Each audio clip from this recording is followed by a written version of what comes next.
नमस्कार साथियों, एक बार फिर स्वागत है आप सभी का आपके अपने YouTube चैनल पर। दोस्तों, आज हम परसेंटेज में पार्ट 2 की बात करेंगे। यानी कि परसेंटेज मैंने इंट्रो पार्ट आप सभी को बताया था, इंट्रोडक्शन, कि परसेंटेज क्या होता है, कैसे होता है। आज हम पार्ट 2 में डिस्कस करेंगे कि किस प्रकार के प्रश्न जो है परसेंटेज से पूछे जाते हैं और कैसे उनको हमें सॉल्व करना होता है। इस पार्ट में, इस वीडियो में मैं आप सभी तक लास्ट तक बने रहिएगा। मैं कोई भी ट्रिक यूज नहीं करूंगा, मैं सिर्फ और सिर्फ आपको बेसिक कॉन्सेप्ट बताऊंगा, क्योंकि मैंने आपको पहले ही वीडियो में बता दिया था कि परसेंटेज जो है वो एरिथमेटिक की जान है। तो इसलिए जो है आपको इसका बेसिक जानना बहुत ही जरूरी है। उसके बाद मैं नई नई वीडियोस के साथ, नए नए ट्रिक्स के साथ आप सभी को इन सभी सवालों को हल करने के ट्रिक्स बताऊंगा। लेकिन फिलहाल जो इस वीडियो में हम जितने भी सवाल सॉल्व करेंगे वो बिल्कुल बेसिक से लगाएंगे, बिल्कुल एकदम बेसिक कॉन्सेप्ट समझते हुए उसको सॉल्व करेंगे कि हमें देखना है कि कैसे सॉल्व करना है हमें, क्योंकि हमें जो है इस टॉपिक को बहुत ही अच्छे से समझना है। तो चलिए शुरू करते हैं। पहला क्वेश्चन जो है, जो ये पूछा जाता है, पूछा गया है, वही प्रश्न मैं उठाऊंगा जो आपके सवाल, जो ऐसे ही सवाल मैं उठाऊंगा जो आपके एग्जाम में पूछे गए हैं। तो देखिए, पहला ही सवाल जो है ये पूछा गया है, आपके एग्जाम में पूछा गया कि रूट 80 का 7.2%, यानी कि ये आपके परसेंटेज का सवाल है। इसको हमें कैसे सॉल्व करना है, बिल्कुल बेसिक, आपको बिल्कुल कहीं जाने की जरूरत नहीं, ना कोई ट्रिक, ना कुछ याद करने की, ना कोई एडवांसमेंट, बस आपको बेसिक समझना है। जो मैंने बताया था वही करना है। क्या है 80 और का मतलब होता है गुणा, का मतलब होता है गुणा, और लिखा 7.2, और मैंने आपको बताया कि प्रतिशत का मतलब होता है 1/100। इतनी बात होने के बाद अब हम क्या करेंगे, फिर रूट लगाएंगे और 80 लिखा है और ऊपर लिखा है 7.2। अब 7 अगर हम पॉइंट हटा देंगे तो यहाँ पे एक जीरो बढ़ जाएगा। बोलिए, बात समझ में आ रही है? बिल्कुल। तो आप नीचे कितने जीरो हो गए? 1000। अब ये आपका रूट थोड़ा सा बड़ा हो गया, क्योंकि अभी तक जो है आपका डिनोमिनेटर नहीं था, अब जो है आपका डिनोमिनेटर आ गया। तो कुछ इस तरह से सवाल बन गया। अब आपको बड़ा ही आसान सवाल लग रहा होगा, बहुत ही बेसिक है, कुछ नहीं करना है आपको। एक जीरो से जीरो कट गया, अब ऊपर बचा 8 × 72 और नीचे बचा 100। अब आप सभी जानते हैं कि 100 का जो रूट होता है वो होता है 10, यानी 100 का वर्गमूल जो होता है वो होता है 10। अगर हमें इसके वर्गमूल से बाहर निकलना है तो, और ऊपर अगर हम बात करें तो ये हो गया 8 × और इसको लिख दीजिए 2 × 36। हमारा नीचे वाला डिनोमिनेटर जो है वो रूट से बाहर आ गया है और ऊपर वाला अभी भी रूट में ही है। अब 36 का वर्गमूल 6 होता है और 8 दूनी 16 का वर्गमूल 4 होता है और 10 नीचे लिखा है। 4 × 24/10, यानी कि आपका उत्तर आ गया 2.4। ये बहुत ही बेसिक तरीके से हमने बताया कि इसको कैसे सॉल्व करना है। बहुत ही इजीली आप इसको सॉल्व करिएगा और बहुत ही आसानी से लग जाएगा। हम भले ही लगाने में आपको 20 सेकंड 30 सेकंड लगाए हों, लेकिन आप मुश्किल से 5 सेकंड के अंदर ऐसे सवालों को लगाएंगे। बस आपको बेसिक जानकारी पता होनी चाहिए। चलिए अगला देखते हैं। ये बहुत ही आसान प्रश्न है। अभी जो है वर्ड प्रॉब्लम नहीं आई है आपके सामने। वर्ड प्रॉब्लम जो है वो आपको देखने में कठिन लगेंगी, लेकिन उनको भी बहुत ही आसानी से हम उनको सॉल्व करेंगे। तो चलिए देखते हैं कि कैसे बहुत अभी आसान सवाल कैसे पूछे जाते हैं। ये भी पूछे जाते हैं, बैंक में पूछे गए, एसएससी में पूछे गए, यूपी ट्रिपल एससी जैसे एग्जाम में पूछे गए हैं। तो आप इनको जो है हल्के में ना लीजिएगा। ऐसे सवाल जो है आपको 1 नंबर 2 नंबर दिला सकते हैं। तो चलिए देखिए ये कैसे सॉल्व करा जाएगा। लिखा गया 250 का 14% धन 150 का कितना परसेंट बराबर 140। अब इस क्वेश्चन मार्क की जगह आपका क्या होगा, वही 4 ऑप्शन में आपको ढूंढना है। देखिए क्या करना है, कुछ नहीं, 250 और हमने का मतलब बताया गुणा, और 14 और परसेंट का मतलब 1/100। फिर आगे बढ़े तो 150 लिखा है, का मतलब गुणा, और यहाँ पे क्वेश्चन मार्क है, हम मान लेते हैं x। ठीक है। अब फिर हम क्या किए, परसेंटेज की जगह लगा दिए 1/100 बराबर लिख दिए 140। अब क्या करेंगे भैया, 0 से 0 काट दिया, ऊपर बचा 25 गुणे 14/10, बोलिए, प्लस इधर बचा आपका 1.5, 1 से 0 15, x/10 बराबर 140। ठीक है। अब क्या हुआ, आपका हर बराबर दिख रहा है तो एक बार लिखेंगे, और ये है 25 गुणे 14 धन 15x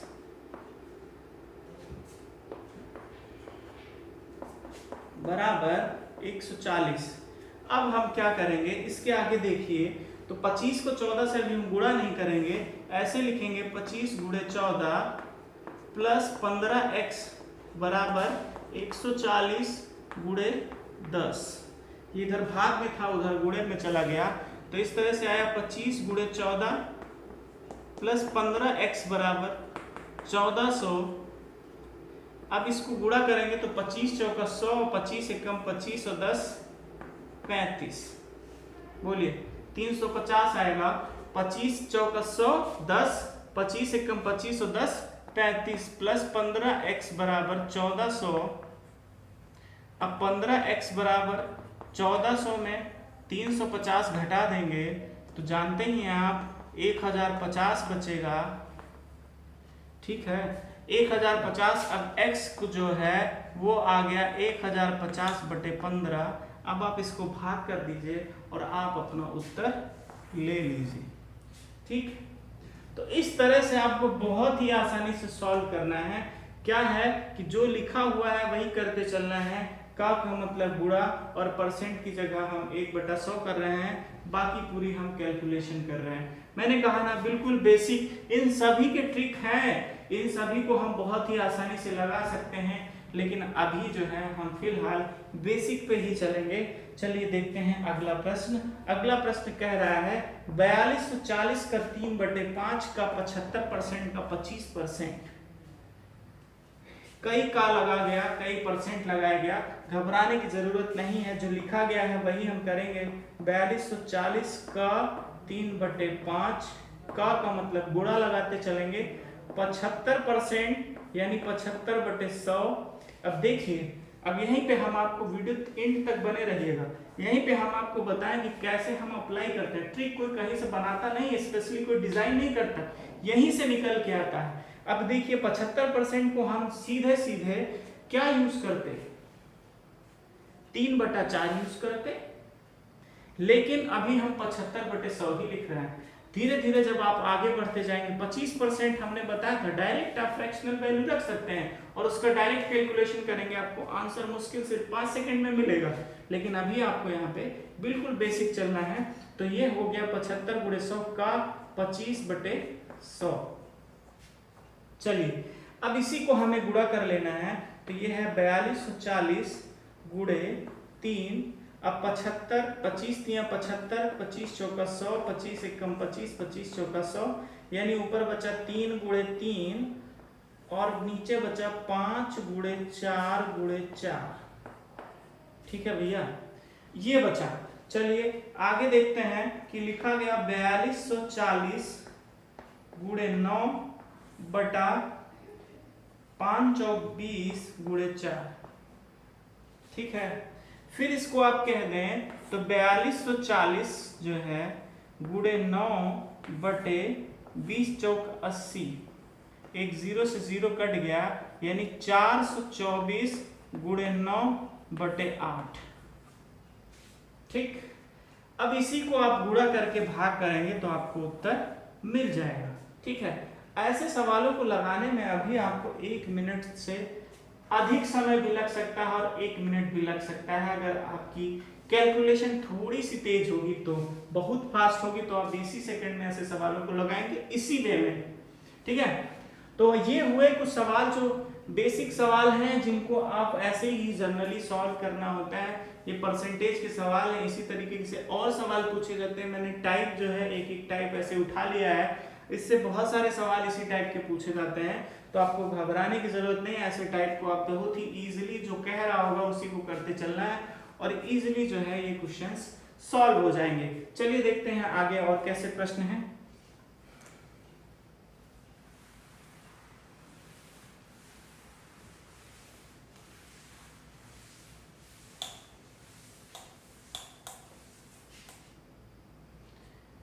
एक प्रश्न कहा गया कि एक संख्या का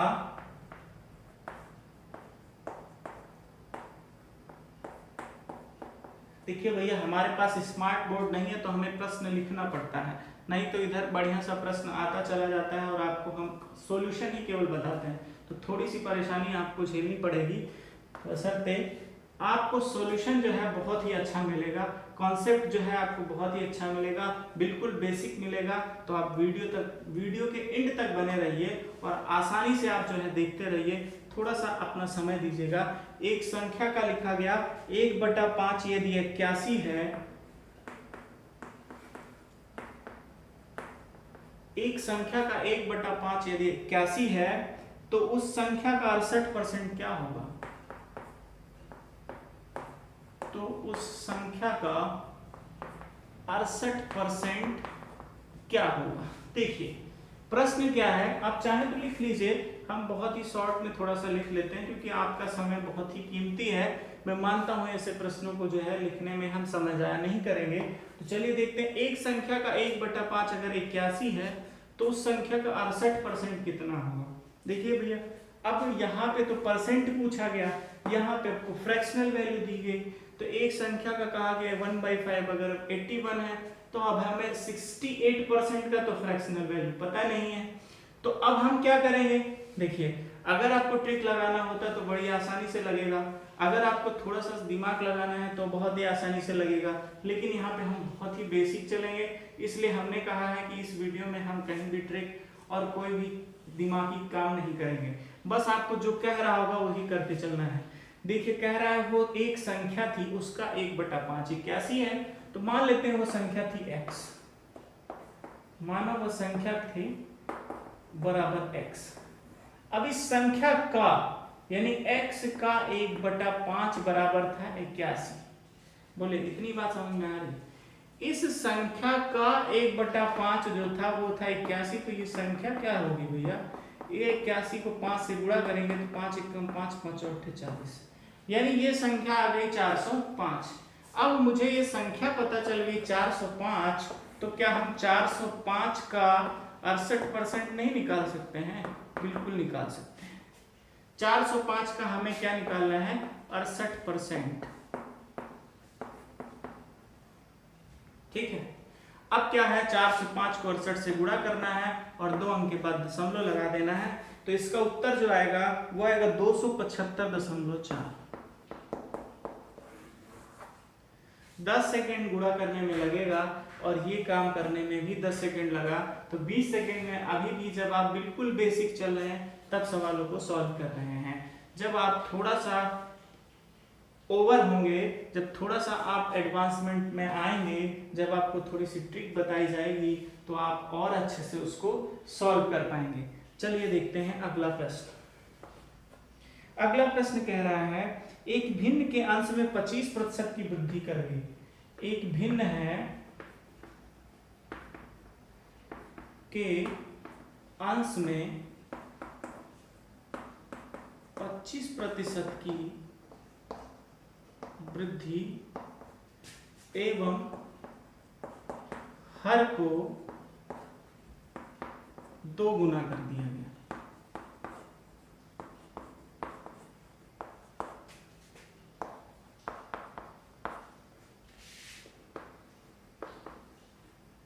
क्या मिल रहा है भैया?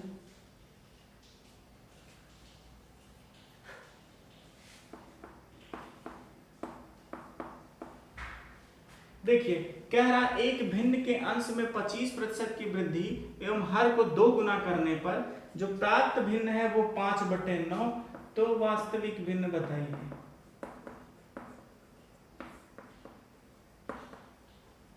यानी कि कोई फ्रैक्शन था, उसके न्यूमरेटर में 25% का जो है वृद्धि किया गया और उसके डिनोमिनेटर में उसका 2 गुना कर दिया गया। तो अब कहा गया कि जो भिन्न मिली जब हमने 25% बढ़ाया अंश में और हर को 2 गुना कर दिया गया तो हमें कुछ ये भिन्न मिली। अब कहा गया कि वास्तविक भिन्न क्या थी, यानी जिस भिन्न में हम बढ़ा रहे थे वो भिन्न क्या थी। तो चलिए देखते हैं, ये परसेंटेज का ही सवाल क्योंकि परसेंटेज दे दिया गया। अगर यही कहा गया तिगुना कर दिया गया, 2 गुना कर दिया जाए तो परसेंटेज का कोई मतलब ही नहीं था। चलिए देखते हैं। अब हम क्या करेंगे, बेसिक सॉल्व करेंगे। तो मान लेंगे कि वो भिन्न रही होगी x बटे y। अब यही भिन्न थी, अब इसके अंश में 25% बढ़ा दिया है, यानी कि अब अगर हम प्रश्नानुसार बात करें, जो प्रश्न कह रहा है तो उस हिसाब से हम क्या करें, जो अंश है उसमें अंश का 25% बढ़ा दिया गया। बोलिए, यही तो किया गया कि अंश में 25% की वृद्धि की गई, यानी जो पहले था उसमें 25% बढ़ा दिया गया। फिर कहा गया हर को 2 गुना कर दिया गया, यानी y जो था अब 2y हो गया। तो जब इतना काम हमने किया तो हमको भिन्न मिल गई 5/9। बोलिए, ये सही है? यही मेन चीज है जो आपको बनाना है और कुछ नहीं करना, ठीक है? तो ये क्वेश्चन को आप ध्यान से देखिए कि उसने कहा अंश में 25% बढ़ा दिया गया और हर को 2 गुना कर दिया गया, तो जो प्राप्त भिन्न हुई वो हो गई 5/9। अब वास्तविक भिन्न यानी कि आपको यही जो आपने माना है यानी x बटे y आपको बताना है। तो आप इससे x बटे y नहीं निकाल सकते हैं क्या? बिल्कुल निकाल सकते हैं। देखिए कैसे निकालेंगे। आपको क्या करना है, ये हर बराबर नहीं है तो ये आएगा 100x धन 25x बटे 2y, और ये बटे 100 था तो यहाँ भी 100 रहेगा, बराबर 5/9। ठीक है, अब क्या हुआ, यहाँ पे आएगा 125x बटे 200y बराबर 5/9। ठीक, अब देखिए 25 पंचे 125, 25 अट्ठे 200। ठीक, अब ये ऊपर लिखा गया 5x बटे 8y बराबर 5/9। आपको निकालना था x बटे y, तो ये y आपका ऊपर चला जाएगा और ये 5 आपका नीचे चला आएगा। तो इस तरह से आपको भिन्न जो मिली वो क्या मिली, 8/9। तो देखिए बहुत ही आसानी से आप इसको हम समझा रहे हैं, उसके बाद लगा रहे हैं तो आपको 20 से 25 सेकेंड लग रहा है, लेकिन आप जो है आसानी से जब लगाएंगे तो 15-20 सेकेंड में आप लगा ले जाएंगे। ठीक है, तो क्या कह रहा था सवाल कि भिन्न है, ये सवाल पूछे जाते हैं। इससे सवाल जो है टीटी में, सीटेट में सारे जो है सवाल पूछे जाते हैं। उत्तर प्रदेश की कोई परीक्षा होती है उसमें सवाल पूछे जाते हैं इस तरह के। एसएससी और बैंक तक में भी ऐसे सवाल पूछे गए हैं। तो आपको जो है ध्यान रखना है कि ऐसे सवालों को हमें कैसे लगाना है, जो कह रहा होगा उसी के अकॉर्डिंग चलना है हमें। कि कह रहा अंश में 25% वृद्धि कर दी गई तो आपने अंश में 25% वृद्धि कर दी। उसने कहा हर को 2 गुना कर दिया तो आपने हर को 2 गुना कर दिया। और फिर कहा जो हमें भिन्न मिली वो 5/9, तो आपको जो बराबर था वो 5/9 के हो गया। अब फिर आपको प्राप्त भिन्न जो है ये इस तरह से बन गई। अब आपको इसी को सॉल्व करना था और x बटे y का मान निकाल देना था। तो आपका जो ऑप्शन सही होगा वो सही होगा 8/9 वाला। ठीक है, चलिए आगे बढ़ते हैं, आगे देखते हैं कैसे प्रश्न है।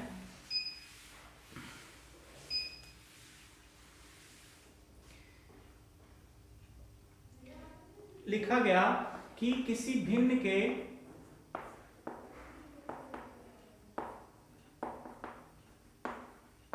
अंश में 15% की वृद्धि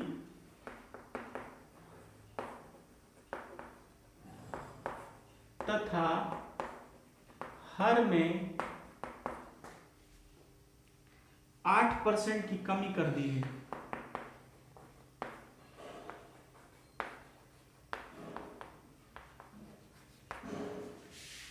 तो भिन्न जो मिला वो 15/16 मिला। सही है भैया। अब उसने कहा मूल भिन्न क्या है, फिर वही सवाल। अब देखिए, एक मैंने हर टाइप को उठाया है, हर सवाल को रिपीट नहीं किया है, एक ही टाइप के सवाल को उठाया है। अब देखिए एक में सवाल था कि जब आपको केवल एक ही, चाहे वो अंश या हर में परसेंटेज इंक्रीमेंट या डिक्रीमेंट दिखाया जा रहा था, अब आपको दोनों जगह दिखाया जा रहा है, तो आप इनको कैसे सॉल्व करेंगे? बिल्कुल उसी तरीके से सॉल्व करेंगे। फिर आप मानेंगे कि माना मूल भिन्न जो थी वो क्या थी, x बटे y थी। हम यहाँ पे लिख नहीं रहे, आप लोग लिख लीजिएगा। तो माना मूल भिन्न जो थी वो x बटे y थी। अब जो क्वेश्चन कह रहा है उसी के अकॉर्डिंग चलेंगे। तो भैया क्वेश्चन कह रहा है x में जो है x का 15% बढ़ा लीजिए, हमने बढ़ा लिया। उसने कहा y में जो है y का 8% घटा दीजिए, तो हमने घटा दिया। अब कहा जो मिल रहा है वो मिल रहा है 15/16। ठीक है, अब देखिए बहुत आसान हो जाएगा। अभी ये है आपका 100 और 15, 115x बटे 100 ऊपर आया, और जो नीचे आएगा आपका 100 में 8 चला जाएगा, तो 92x बटे 100 आएगा ठीक है, बराबर आएगा आपका 15/16।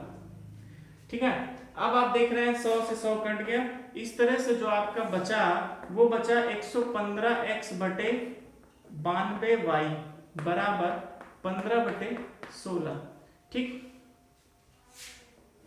अब चाहे तो x बटे y बराबर आपका गया 15 गुणे 92 बटे 16 गुणे 115।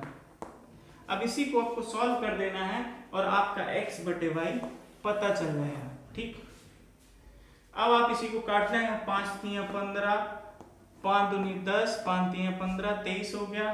फिर आपको काटना है 4 चौक 16, 4 दूनी 8, 4 3 12, 23 से 23 कट गया, तो आपका उत्तर जो आया वो आया 3/4।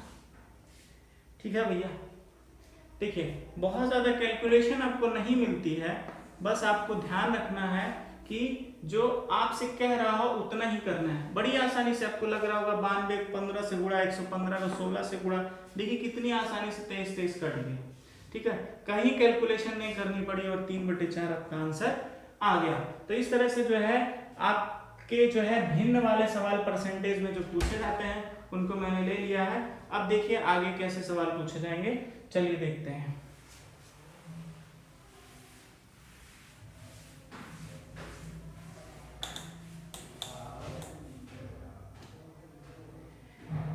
एक क्वेश्चन दिया गया, कहा गया a का 60% बराबर b का 3/4 हो, तो a/b क्या होगा? भैया कहा गया a का 60% जो है वो b के 3/4 के बराबर है, तो a अनुपात b क्या होगा? कुछ नहीं करना, a का 60/100 बराबर b गुणे 3/4, 0 0 कट गया, 2 3 6, 2 5 10, यानी a 3a/5 बराबर 3b/4। तो इस तरह से a/b जो आएगा वो 5/4 आएगा। कहीं कोई दिक्कत नहीं होगी, नॉर्मल कैलकुलेशन है, ऐसे सवाल पूछे जाते हैं। ठीक है, आगे सवाल क्या पूछा जा रहा है, चलिए आगे सवाल पे बात करते हैं।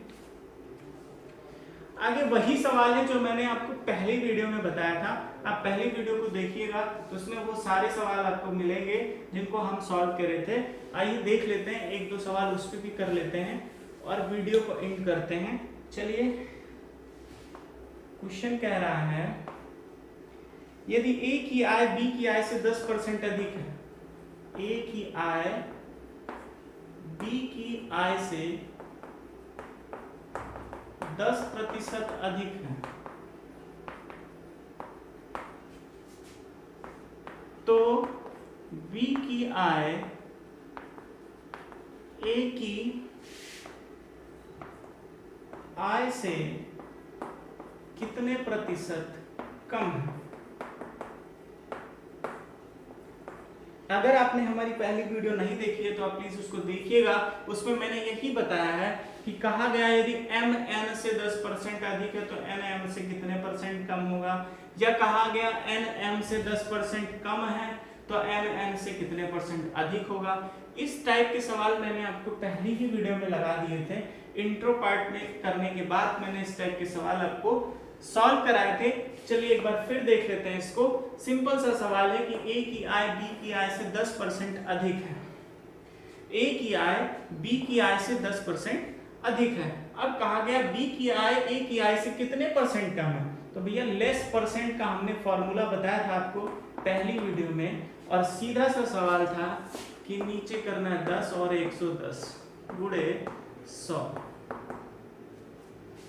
अब ये समझ में नहीं आ रहा है, हमने बताया था लेस परसेंट निकालना है तो आपको क्या करना है, r by 100 plus r into 100 और परसेंट लगा। ठीक है, ये था आपका लेस परसेंट। अब अगर हम समझाने की बात करें तो मैंने दो तरीके से समझाया था, चलिए यहाँ भी समझा देते हैं। मान लीजिए कहा गया ए की आय बी की आय से 10% अधिक है, यानी कि अगर बी रहा होगा 100 तो ए रहा होगा 110। बोलिए रहा होगा कि नहीं रहा होगा। अब उसने कहा बी की आय ए की आय से, किससे, ए की आय से। तो ठीक है, तो अब हम क्या कर रहे हैं, बी की आय ए की आय से कितने प्रतिशत कम है, ये पूछ रहे हैं ना। तो हम देखेंगे पहले कम कितना है, तो 110 में 100 घटा लेंगे, और नीचे किससे पूछ रहा है, ए की आय से। तो ए की आय क्या है, 110 गुणे 100। तो इस तरह से भी 10 बटे 110 गुणे 100 यानी कि 100 बटे 11। इसका आंसर आएगा 9 सही 1 बटे 11%। यही फ्रैक्शनल वैल्यू जो है इसी को आपको जो है कन्वर्ट कर दिया गया है मिक्स फ्रैक्शन में। ठीक है, 11 का पहाड़ा पढ़ेंगे, 11 9 99 और 1 बटे 11। तो इस तरह का बड़े ही आसान सवाल जो है। अब देखिए वहां पे मैंने बताया था आपको m n से अधिक है, n m से कितना परसेंट कम होगा। अब यहाँ पे थोड़ा सा सवाल का फॉर्मेट चेंज किया उन्होंने, ए आय में ले आए कि आय अगर अधिक है व्यय, अब इसी को व्यय में ले आए तो जो है वो क्या कर रहे हैं, कॉन्सेप्ट वही लग रहा है। आपको बेसिक समझना है कि कॉन्सेप्ट हम वही यूज कर रहे हैं, बशर्ते जो है अब वर्ड प्रॉब्लम जो है आपके सामने आ रही है। जैसे एक सवाल कहा गया कि यदि, लिख लीजिए, यदि अनिल की ऊंचाई दीपक की ऊंचाई से 60% अधिक है। देखिए आप सवाल पढ़ते ही उसका उत्तर दे देंगे। अब उसने कहा एक अनिल है और एक दीपक है। अब क्वेश्चन लिख लीजिए। तो कहा गया कि अनिल की ऊंचाई दीपक की ऊंचाई से 7% अधिक है। 60 यानी अगर दीपक 100 रहे होंगे तो अनिल कितना रहे होंगे, 160। तो अनिल की ऊंचाई दीपक की ऊंचाई से 60% अधिक है। अब दीपक की ऊंचाई अनिल की ऊंचाई से कितने प्रतिशत कम है, यह सवाल कह रहा था कि दीपक की ऊंचाई अनिल की ऊंचाई से कितने प्रतिशत कम है, यानी फिर लेस परसेंट का लगाना है आपको। अब देखिए अगर परसेंट डायरेक्ट लेस परसेंट लगाना है तो आपको कुछ नहीं करना, आपको परसेंटेज का ही सिंपल सा कॉन्सेप्ट लगा लेना है। लेकिन यदि आप इस तरह से लगा रहे हैं तो आपको जो है दूसरा कॉन्सेप्ट लगाना है। मैंने 2 कॉन्सेप्ट बताए थे आपको, तो सिंपल सा है, लेस परसेंट लगाना है। अब उसने कहा पहले हम ये देख लें कि कितना कम है, तो 160 में 100 घटा दिया। अब उसने कहा था कि दीपक जो है अनिल से कितना कम है, तो अनिल से कह रहा है यानी 160 नीचे होगा और गुणे 100। ठीक, एक तो ये तरीका हुआ। दूसरा ये था फिर लेस परसेंट की बात कर रहा था वो, तो जो 60% था और लेस परसेंट में क्या करते हैं, लेस होता है तो हम जोड़ देते हैं नीचे, तो 100 प्लस 60 इंटू 100% लगा दिए। इस तरह से आता है 60/160 इंटू 100। दोनों केस में जो है आपका सेम आएगा। तो जो है वर्ड जो है अब चेंज हो रहे हैं, वर्ड प्रॉब्लम्स जो हैं वो बन रही हैं, क्रिएट हो रही हैं, कॉन्सेप्ट वही लग रहा है। चाहे mn से तो nm से कितना अधिक, अगर कम है तो अधिक पूछ रहा है, अधिक है तो कम पूछ रहा है। तो सीधा सा कह रहा था कि अनिल की ऊंचाई दीपक की ऊंचाई से 60% अधिक है, तो दीपक की ऊंचाई अनिल की ऊंचाई से कितने प्रतिशत कम है। तो यहाँ पे भी कॉन्सेप्ट वही लग रहा था, लेस और मोर परसेंट का। तो दोस्तों ये थे कुछ क्वेश्चंस जो आपके परसेंटेज से पूछे जाते हैं। अगले वीडियो में हम मिलेंगे और जो वर्ड प्रॉब्लम्स पूछी जाती हैं उनसे आपको रूबरू कराएंगे। तो तब तक के लिए आप हमारे साथ बने रहें, हमारे चैनल को सब्सक्राइब कर लीजिए ताकि आपको नई वीडियोस जो है उनके नोटिफिकेशन मिलते रहें। तो धन्यवाद, आप हमारे वीडियो को लाइक भी करें।